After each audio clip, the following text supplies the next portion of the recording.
মোৰ কাহিনী যদি আপোনালোকৰ সন্মুখত 2 মিনিট মই ৰাখিব বিচাৰিছোঁ। ঢেকিয়াজুলি সমষ্টিত বিজেপি মই 2004 যেতিয়া মই জইন কৰিছিলোঁ, বিজেপিৰ অৱস্থা একেবাৰে নাছিল। মই যদি কৰবাত গৈছিলোঁ, মই যদি কৰবাত গাঁৱত গৈছিলোঁ, মানুহে মোক তেতিয়া ট্ৰল কৰিছিল, হাঁহিছিল যে সৰু ল'ৰাটো বিজেপি কৰিব আহিছে, একো কৰিব নোৱাৰে। মই ঘৰে ঘৰে ঘৰে ঘৰে গৈ গৈ বিজেপি কৰি দিলো। কিন্তু দুৰ্ভাগ্য 2016 চনত বিজেপি পাৱাৰত আহিলে এনেকুৱা কিছুমান আখৰিক মানুহ আজি নেতৃত্ব লৈছে, যি আজি দলটো আপোনালোকে বিগত 10 বছৰৰ পৰা দেখিব। আজিৰ তাৰিখত তাৰ ফলস্বৰূপে দেখিছে বৰ্তমান এটা নেৰেটিভ চলি আছে, যিটো নেৰেটিভে আমাৰ ভাৰতবৰ্ষৰ অসমৰ ৰাইজে ত্যাগ কৰিছে। তাৰ উদাহৰণ আপোনালোকে আমাৰ গণশিল্পী ডাঙৰীয়া দি গৈছে যে সেই নেৰেটিভ আমাৰ মাজত নচলিব।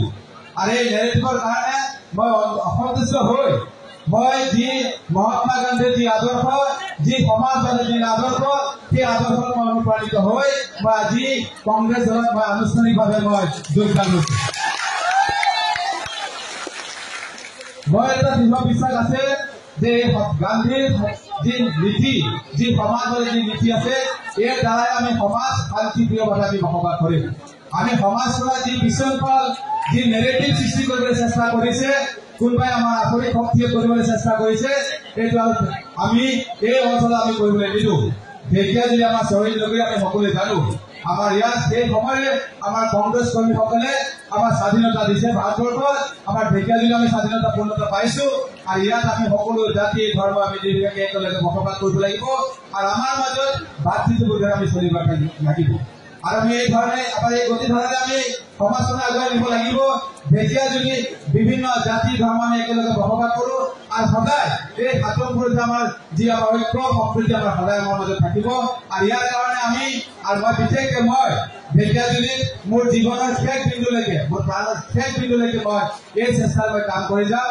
আৰু কংগ্ৰেছক মই আজি কথা দিছো, মই জীৱনৰ শেষলৈকে মই কাম কৰি যাম বুলি মই প্ৰতিশ্ৰুতি আপোনালোকৰ সন্মুখত দিছো। কংগ্ৰেছ পাৰ্টি মই এটা কথা আপোনালোকৰ সন্মুখত ৰাখিব বিচাৰিছো। যিদিনাখন মই ভাৰতীয় জনতা পাৰ্টি জইন কৰিছিলো, সেইদিনাখন মোৰ দেউতাই কৈছিলে, বাবা তুমি কি কৰিবলৈ গৈছা মই বুজি পোৱা নাই।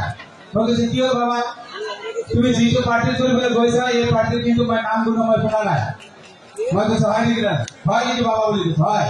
তেওঁ এটা মিটিঙত এষাৰ কথা শুনিছিলে, মোক তেওঁ কৈছে যে ডিব্ৰুগড়ত চাহ বাগিচাত এসময়ত কংগ্ৰেছৰ বিশাল জনসভা হৈছিল নিৰ্বাচনৰ সময়ত।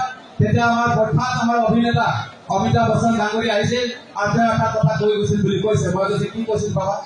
কৈছে কংগ্ৰেছ পাৰ্টি এনেকুৱা এটা পাৰ্টি, সি মৰি গলেও জীয়াই থাকিব, মানে ডুবুৰী বনৰ নিচিনা কংগ্ৰেছ পাৰ্টি হয়, মৰি গলেও আকৌ জিন্দা যাব বুলি কৈছে।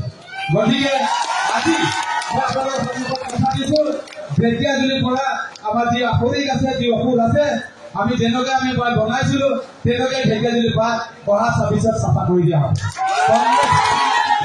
ঢেকিয়াজুলিৰ পৰা আমি কংগ্ৰেছ পাৰ্টি আমি ভাল আমি প্ৰতিনিধি পঠিয়াই দিম।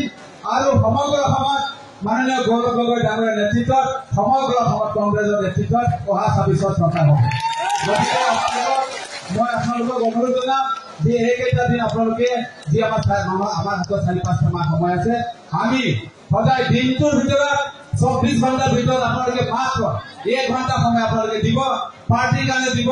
সকলো কাম কৰি উঠি ঘৰত পৰিয়ালৰ সকলো কাম কৰি আপোনালোকে মাত্ৰ 1 ঘণ্টা সময় দিব। বেছি দূৰ যাব নালাগে, আপোনাৰ মাত্ৰ 10টা পৰা 15টা ঘৰলৈকে যাব, ডেইলি যাব। আৰু ডেইলি কথা পাতিব, বৌ পুৰা মামি যি আছে, আৰু কব বিজেপি যি আমাৰ জনবিৰোধী যি মানে সিদ্ধান্ত আছে, এই জনবিৰোধী সিদ্ধান্তবিলাক আমি ৰাইজৰ মাজত লৈ যাব।